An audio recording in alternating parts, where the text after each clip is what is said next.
बिस्मिल्लाहिर्रहमानिर्रहीम। रब्बिश्रह ली सदरी वयस्सिर ली अमरी वहलुल उक़दतम मिन लिसानी यफ़क़हू क़ौली। रब्बी ज़िदनी इल्मा। अस्सलामु अलैकुम व रहमतुल्लाहि व बरकातुहू। అర్-రహీఖుల్ మఖ్తూమ్ మహాప్రవక్త సల్లల్లాహు అలైహి వసల్లం గారి జీవిత చరిత్ర. రెండవ బైతే అఖాబా, ప్రమాదాలతో కూడిన బైత్ను తిరిగి మననం చేసుకోవడం. బైత్ షరతుల గురించిన చర్చ పూర్తి అయ్యింది. బైత్ కోసం సిద్ధమవుతున్న తరుణంలో గత సంవత్సరం, ఆ క్రిందటి సంవత్సరం కూడా హజ్ చేయడానికి వచ్చి ముస్లింలైన ఇద్దరు ప్రముఖులు ఆ బైత్ వల్ల వారిపై పడబోయే బాధ్యతల్ని కూడా, సున్నితత్వాన్ని తెలుసుకునేందుకు, దానివల్ల వచ్చే ప్రమాదాలను ఎదుర్కోవడానికి వారి జాతి త్యాగాలకు ఎంతవరకు సిద్ధంగా ఉన్నారో తెలుసుకునే ఉద్దేశంతో లేచి నిలబడ్డారు. అంటే ఇవన్నీ దృష్టిలో పెట్టుకునే బైత్ చేయండి అని హెచ్చరించి వారి నిశ్చితాభిప్రాయాన్ని తెలుసుకునే ఉద్దేశంతో అన్నమాట. ఇబ్నే ఇస్హాక్ కథనం ఇలా ఉంది. ప్రజలు బైత్ కోసం ఓ చోట చేరినప్పుడు హజరత్ అబ్బాస్ రజియల్లాహు అన్హు బిన్ ఉబాదా బిన్ నజ్లా కల్పించుకొని, మీకు తెలుసా, ఈయన దైవ ప్రవక్త సల్లల్లాహు అలైహి వసల్లం మిమ్మల్ని ఏ మాటపై ప్రమాణం చేయిస్తున్నారో అని అడిగారు. అవును, మాకు బాగా తెలుసు అన్నారు వారు. అయితే మీరు ఆయన ఎదుట ప్రమాణం చేసేది దుర్మార్గులతో యుద్ధం చేస్తామన్న విషయంపై. ఈ యుద్ధంపై మీ ఆస్తిపాస్తులు సర్వనాశనం అయిపోతాయి, మీకు ప్రియమైన వారు మరణిస్తారు. ఇలా అయితే మీరు ఆయన్ని వదిలేద్దామని అనుకుంటే మాత్రం ఇప్పుడే వదిలి వెళ్ళిపోండి. ఎందుకంటే ఆ తరువాత కనుక మీరు అలా ప్రవర్తించారో ఇహలోకాలు రెండింటిలోనూ చెడిపోగలరు, జాగ్రత్త. దీనికి భిన్నంగా ఆ యుద్ధంలో మీ ఆస్తిపాస్తులు నాశనమైనా, మీ వారు హతులైనా సరే, ఈయనతో ఈ రోజు చేస్తున్న ప్రమాణాన్నే నిలబెట్టుకుంటాం అనే దృఢ సంకల్పంతో ఉంటే మాత్రం ఆయన్ను మీ వెంట తీసుకుని వెళ్ళండి. దైవ సాక్షి, ఇది ఇహపర లోకాల సాఫల్యమే అవుతుంది. మేము మా ఆస్తిపాస్తుల వినాశనాన్ని, మా గౌరవనీయుల వరణాన్ని సైతం లెక్క చేయం. ఓ ప్రవక్త, మా ఈ ప్రమాణానికి మేము కట్టుబడి ఉంటే దానికి బదులుగా మాకు లభించేది ఏది అని అడిగారు ఏకకంఠంతో.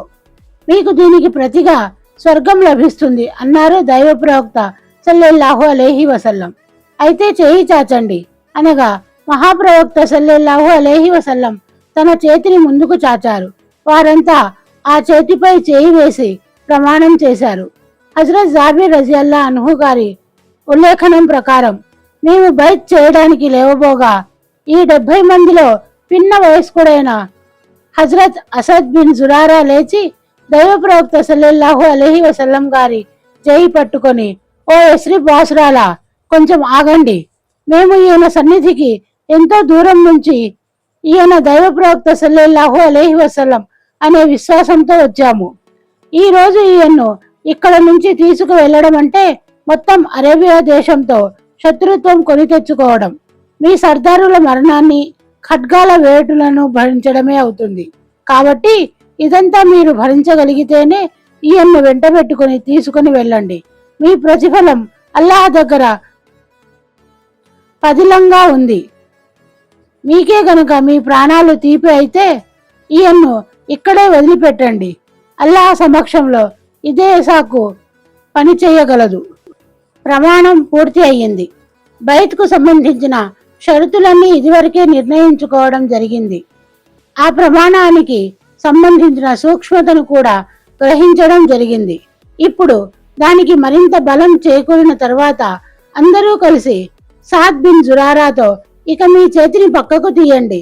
దైవ సాక్షి, మేము ఈ బైత్ను ఏమాత్రం వదలలేము, దాన్ని త్రెంచనూ లేము అని అన్నారు. వీరు ఇచ్చిన సమాధానం హజరత్ అసద్ బిన్ జురారా రజియల్లాహు అన్హును తృప్తిపరిచింది. తన జాతి ఈ మార్గంలో ప్రాణాలను అర్పించడానికి ఎంతవరకు సిద్ధంగా ఉంది అనే విషయం ఆయనకు తెలిసిపోయింది.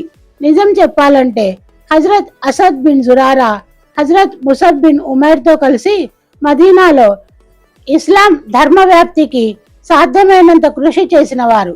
ఈ బైత్ను చేసేవారికి ఆయన ఓ విధంగా ధార్మిక నాయకుడు కూడాను. అందుకనే అందరికంటే ముందు ఆయనే దైవ ప్రవక్త సల్లల్లాహు అలైహి వసల్లం చేయి మీద చేయి వేసి ప్రమాణం చేశారు. ఇబ్నే ఇస్హాక్ బను నజ్జార్ కథనాన్ని ఉటంకిస్తూ దైవ ప్రవక్తతో చేయి కలిపిన మొట్టమొదటి వ్యక్తి హజరత్ అబూ అమామా అసద్ బిన్ జురారా రజియల్లా అన్హుయే. ఆ తర్వాత ఒక్కొక్కరుగా బైత్ చేశారు అని అంటారు. హజరత్ జాబీర్ రజియల్లా అన్హు గారి ఉల్లేఖనంలో, మేము ఒకరి తరువాత ఒకరం లేచి మహాప్రవక్త సల్లల్లాహు అలైహి వసల్లంతో ప్రమాణం చేశాము. దానికి బదులుగా ఆయన సల్లల్లాహు అలైహి వసల్లం మాకు స్వర్గం శుభవార్తను అందించారు. ఇక మిగిలిపోయిన వారు ఇద్దరు మహిళలు. వారితో మహాప్రవక్త సల్లల్లాహు అలైహి వసల్లం కేవలం నోటి పలుకుల ద్వారానే బైత్ చేశారు. సల్లల్లాహు అలైహి వసల్లం ఎప్పుడూ ఏ స్త్రీ చేయి తాకలేదు. 12 మంది సందేశ ప్రచారకుల ఎన్నిక బైత్ పూర్తి అయ్యింది. ఆ తర్వాత వారి ముందు దైవ ప్రవక్త సల్లల్లాహు అలైహి వసల్లం ఓ ప్రతిపాదనను ఉంచారు. దాని ప్రకారం వారందరూ కలిసి ఓ 12 మంది బాధ్యుల్ని ఎన్నుకోవాలని. వారు ఇక నుండి తమ జాతి తరఫున పూర్తి బాధ్యతను వహిస్తూ బైత్ షరతుల్ని అమలు చేయాలని సెలవిచ్చారు. మహాప్రవక్త సల్లల్లాహు అలైహి వసల్లం చేసిన ఈ ప్రతిపాదనకు వారు ఆ 12 వెంటనే ఎన్నుకున్నారు. వారిలో 9 మంది ఖజ్రజ్ తెగకు చెందినవారు కాగా 3 అవస్ తెగకు చెందినవారు.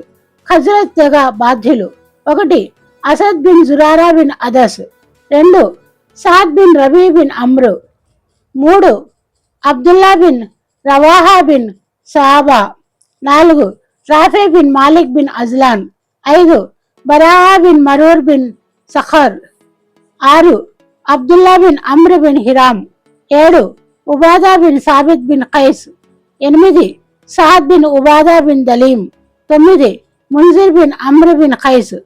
అవస్థగ బాధ్యులు: 1 Usaid bin Hujair bin Samak, 2 Saad bin Khaisama bin Harris, 3 రిఫా bin Abdul మున్జిర్ bin Zubair. ఈ 12 బాధ్యులను ఎన్నుకున్న తరువాత మహాప్రవక్త సల్లల్లాహు అలైహి వసల్లం ఆ నాయకులు మరియు బాధ్యులకు తానే నాయకుడైనందున వారితో మరో ప్రమాణాన్ని తీసుకోవడం జరిగింది.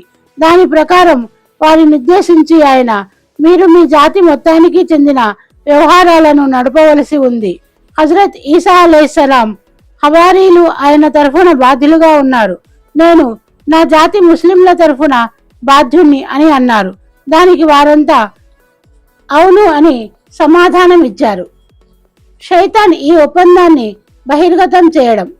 ఒప్పందం జరిగి అందరూ ఇక వెళ్ళడానికి సిద్ధపడుతూ ఉండగానే ఓ షైతాన్కు ఈ విషయం తెలిసిపోయింది. ఇది ఒప్పందం జరిగిన తరువాత చివరి ఘడియల్లో తెలిసిన విషయం కాబట్టి షైతాన్కు ఈ వార్త ఖురైష్కు అందించడానికి వారంతా మూకుమ్మడిగా ముస్లింలపై విరుచుకుపడడానికి వీలు చిక్కలేదు.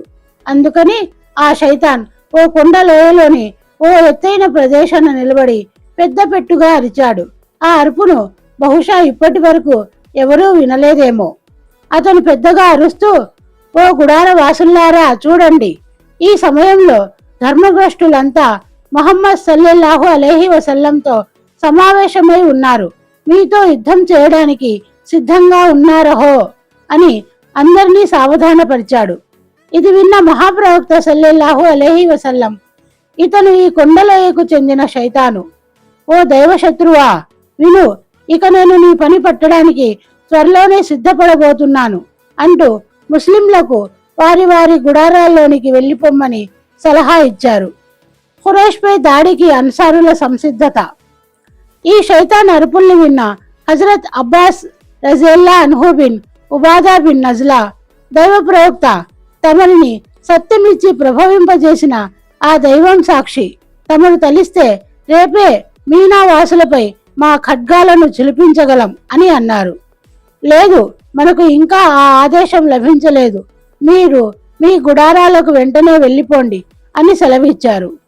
ఆ తరువాత అందరూ ఎవరికీ తెలియకుండా వెళ్లి గుడారాల్లో నిద్రపోయారు. చివరికి తెల్లవారిపోయింది. అస్సలాము అలైకుం వరహమతుల్లాహి వబర్కాతుహు.